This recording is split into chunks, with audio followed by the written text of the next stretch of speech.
Hello, and welcome to our podcast, Retaining More Than Your Fair Share.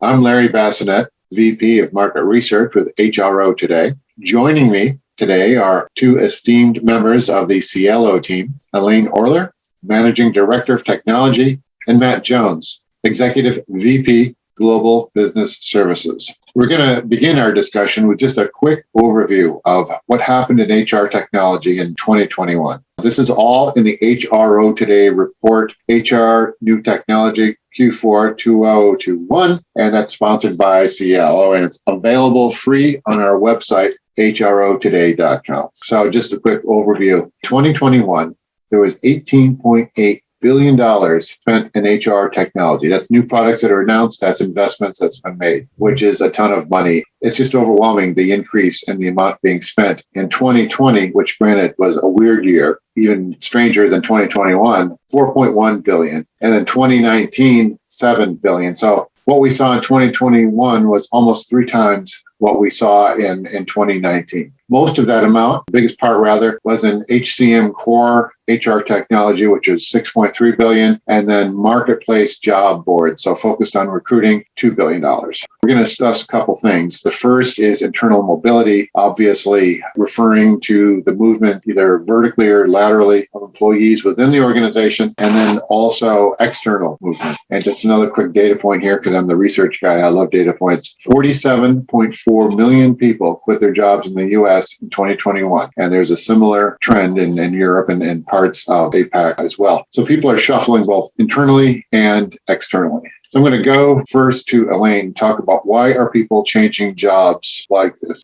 Thank you, Larry. And I would say that to open up this topic would be just to take a couple of days in conversation, but we'll try to boil it down to a couple of key points. I think the reality is that there are a lot of people that have made some life changes through the pandemic, whether it was work from home or a shift in childcare or other responsibilities that have really caused a lot of people to really take a step back and decide what's more valuable in the way in which they deliver and want to be valued in work. I think organizations are seeing that transition happen, whether it be from a compensation perspective or a benefits perspective, which we're hearing a little bit more about lately. But the reality being that employees are saying that this is the way in which they've delivered work before has got to change, and organizations are rushing as fast as they can to adopt to those new models as well. Matt, what's going on with all this change? In like 5 words or less. Everything Elaine just said. I also think there were potentially some distressed purchases out there, both from employers and employees, as we look back over the last couple of years. So people finding the right career for them again is important right now. So I had mentioned this crazy investment number, $6.3 billion in HCM core technology. That means there's a lot of data going on. Companies keeping track of employees. What are they doing with that data? Is it the right data? Do they know what they have? What are your thoughts on that?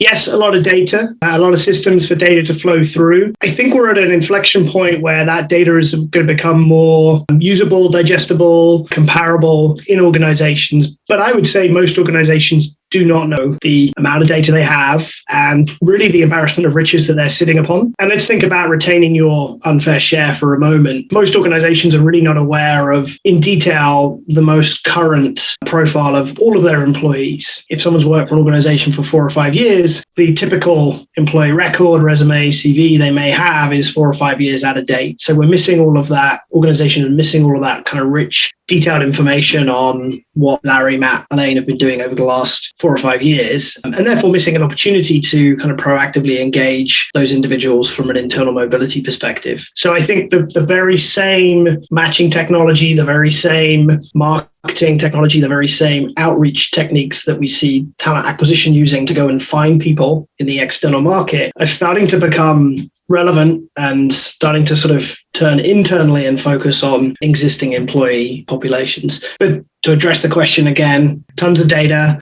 organizations are starting to figure out how to use it. Some are doing really well, others have a way to go. Yeah, I would piggyback again on what Matt said as well. I think that there's amounts of data that are in disparate systems in a lot of cases for organizations. So if we take the talent acquisition lifecycle, a lot of times it is all predominantly focused on the external hire. We have all these rich tools in order to cultivate and to manage what the right data sets are to make the right hire. But as soon as somebody becomes an employee, they're not connected to that data and not connected to those tools as often or as frequently. And we're starting to see more organizations take that talent acquisition approach to internal talent as well, and determining what used to be the legacy mindset, which is a me, mine as a manager. This is my resource. They report to me, has become a we, ours, which is this is the employee resource that's valuable to the organization. How do we then move that resource through the organization to be more successful and not need to go back out to the market to do replacements? So talent acquisition professionals, recruiters, having the permission to tap employees on the shoulder and say, hey, would you be interested in another internal opportunity, is a new way in which organizations are rethinking our resources internally. But to tie it back to the data, it goes back to exactly what Matt said, is how enriched is the data that we actually have on our employees. And organizations need to start to think about, do we ask an employee to recreate a resume? I hope not. I hope that we actually have the data sets within our tools that know what their current job was and their requirements were, that we can actually marry that content together to enrich their profile directly without needing them to go back and re-articulate what their job is as if they were looking externally. So a lot of opportunities with the data that exists and a lot of opportunities to enrich that data through the process. So job description is part of the data that could be looked at and be updated more. What other types of fields or data points are there that a company should be keeping to be able to really do their own TA work internally for the next role? I'll keep going with that. I think that there's a couple of key things that we lack in the recruitment model today that we need in order to be more successful with employee data. So think about the concepts of knowing the job requirements, but also the project-based work or the skills. What are the learnings that this person has gone through? What certificates or programs have they taken since they've started their role? How does all of that information get married together to show a holistic picture, a better profile of that employee? And then where is that information stored? So again, you're leveraging the recruitment platforms that tend to sit separate from an HCM and oftentimes separate from a learning management system. How is all that information pulled back together? There are products that are sitting in the middle now that are actually trying to curate that information together to make it a more enriched profile for organizations. But I would start with really, what are the certifications? What are the skills and competencies that this person has actually adopted since they've joined the organization? And how do we bring that information forward? Fantastic. Matt, would you have any examples of companies that are actively doing this right now? Yeah, there's a couple that spring to mind. One driven actually by the early stages of the pandemic back in 2020. So large multinational catering organization obviously felt an impact from the first round of the pandemic, as did everybody around the world. But this organization really wanted to focus on ensuring that those that were directly impacted on the front line, so catering professionals, could actually pivot and be engaged and work in other roles around the organization. So using a similar technology to what you would use for external hiring from a CRM perspective, actually gathering together data points on those affected employees, engaging them in a talent community, and then directing them to customer service and other positions around the organization that could be filled with their skills, could provide them new experiences, and ultimately retain and engage was quite a large workforce. That organization actually went further as well, and as it became clear that there needed to be some outplacement activity, used that same skills taxonomy and engagement platform in order to work with other employers and other organizations, technology sector and others that were experiencing hypergrowth during the early stages of, or the mid stages of the pandemic, to help place employees out into customer service and other roles, part of a kind of outplacement program. So very, very successful, allowed the organization to continue to engage and delight its employees, and was able to kind of fulfill all of their kind of internal hiring requirements without having to hire externally at what was quite a difficult time. The other example that springs to mind is a national retailer. So organization with a large footprint in stores. So lots of different employment types out in stores, people who are working part-time, lifestyle type roles, as well as folks filling time between roles or between studies. This particular organization, again, took a similar approach with gathering data and understanding of all employees employees through enrichment technique. This was a survey-based activity to gather skills information. And this particular retailer was able to go ahead and fulfill opportunities in their corporate organization. So in their legal teams, so legal assistants, paralegals, and in their finance teams, so part qualified accountants, finance operations individuals, by engaging folks who either had similar experience from the past, who were out working in their retail stores, or who potentially were studying, part qualified, partway through studies, and were able to be engaged. So a great example of where what could be a reasonably difficult search and have some recruiting cost associated with it was mitigated by understanding their existing employee base, accessing a completely different sort of set of internal employees, and then bringing them through into the organization. So I think both really nice examples and serve as sort of brain food for others looking to do something similar. You used the phrase engaged quite a few times. Specifically, quote was engage them in a talent community. Very much sounds like a talent pool that you do externally. How do you do that internally? You use some of the same tools. We're now seeing the growth of kind of CRM technology. It's part of 18 billion or so that was invested that you talked about earlier, really to use the same technique. So people are people, meaningful content that talks about internal opportunities, what's happening in the organization, and maybe some industry news is still engaging whether you're employed by that organization or not. So using those same techniques, those same tools, and pointing them at your internal population with slightly tweaked messaging, and you're able to actually be a little bit more intimate with those individuals because they are employees and they do already work for the organization, I think is really the way forward. And just a note on that, I think that's why we're seeing some organizations that are leading the way start to expand talent acquisition organizations to focus internally. And this kind of expanded director of TA or even chief talent officer now starts to look to take responsibility for internal mobility, internal engagement, and kind of growth of employee population, as well as just focusing out there in the market. I don't know, Elaine, if you had anything to add on the technology side there. Not as much on the technology side, but definitely on the concept piece, because I think that there's an important differentiation of what's happening today. We've always taken a reactive type of model to an employee. It would be they have to self-express interest, and then they have to get their manager to give them permission to look at another job internally. And then they have to go through all of the same steps and components that somebody else might need to go through from an external perspective. But what we're starting to see is really taking more of that proactive approach that we've done externally now because we've needed to because of the market constraints, and move that back to internal, where we're elevating back to the employees opportunities, giving them more insights into where they can have a career path or a direction, and how those opportunities might fit within what their own personal goals are. So that's what those talent community components bring back into this equation, is treating our employee in a proactive measure versus a reactive measure.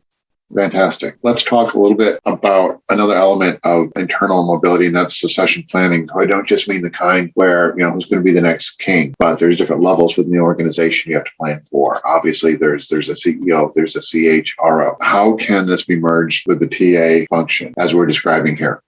Sure. Even just picking up a little bit from the proactive mindset, where we're starting to think critically about how employees have a career path and a direction. Succession planning is very similar to that. It's the difference between what's the vacancy look like and what is the type of talent that we could eventually fill that vacancy with. Do we have the right skills and the right people to fill that role, regardless of hierarchy in the organization? So taking this down to any number of level of roles, but being able to build out that model that says that these types of employees are eligible for that role today, ready and could be available, versus need a skills or need a career path or need a direction in order to get to those roles. But I think making succession planning more transparent through career mobility and career direction allows for employees to say, hey, I may be in this role today, but I'm really interested in a lateral or a jump to something else. And what is it going to take for me to get there? What skills do I need? What learnings do I need to have taken on? And then that allows for even the recruiting function and those that are trying to retain this great talent to provide those opportunities in such a way that they are growing within their own career path and trajectory, which ties back into succession planning. It's a yin-yang to both of those models really being successful together. I would just maybe add to Elaine's point, there's a great deal of artistry in what Elaine just described, and strategy, the art of succession planning. But just to add, there's a big bit of science in there as well, which is the data. So the data is the foundation. So again, if we were advising an organization to understand, again, the embarrassment of riches of talent they have, and then to go ahead and start workforce planning as well as succession planning, I would always start with the data. figure out how we can pull all of this data into a single location, transform some of it so that it actually is comparable data sets, and then make decisions based upon that data. You're going to get a lot more investment from your board or from your executive committee if you're able to take forward something that sort of sits in data. That gives you the ability to then go ahead and execute on all the strategy. But again, data, I think, is the foundation for some of these conversations. Last question here, although I feel that we could go on for hours. You two always have such a wealth of information on whatever it is we talk about. Let's talk a bit about how can we better understand why people leave. So many of them are doing it now. What can we do to better understand that?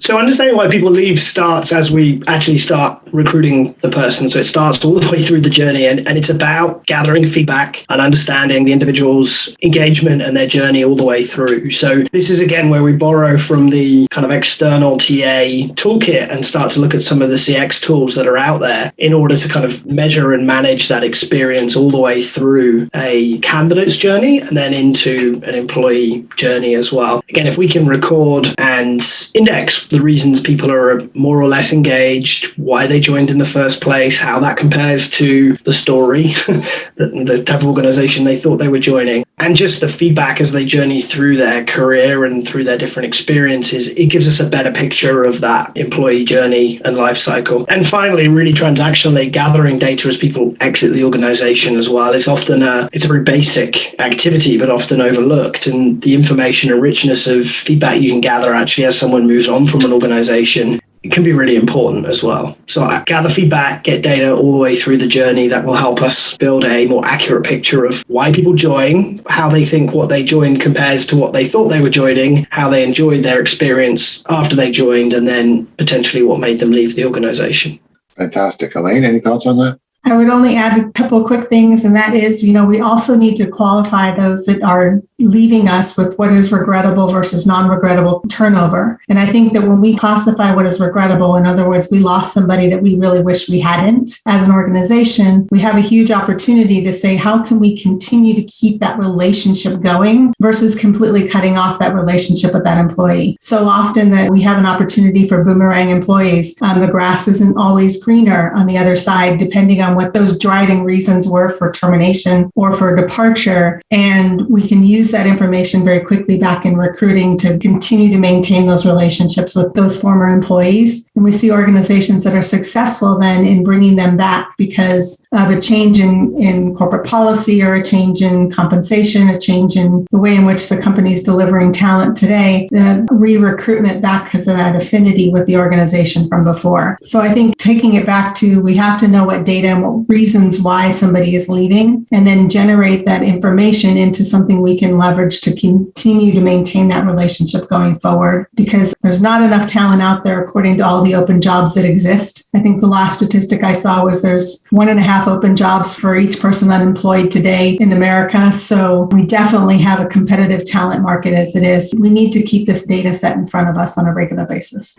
Absolutely. All right. I think that covers the gist of what we wanted to discuss today. Again, thank you to both of you, Elaine, Orler, Matt Jones. Fantastic insight as always. Just such a wealth of information in anything we discuss. So thank you very much for joining us here on this podcast. I would encourage anyone to also download our fourth quarter HR technology report found on our website, HRO Today, for some of the details about that $18.8 billion. Thank you to everyone who took the time to listen to this.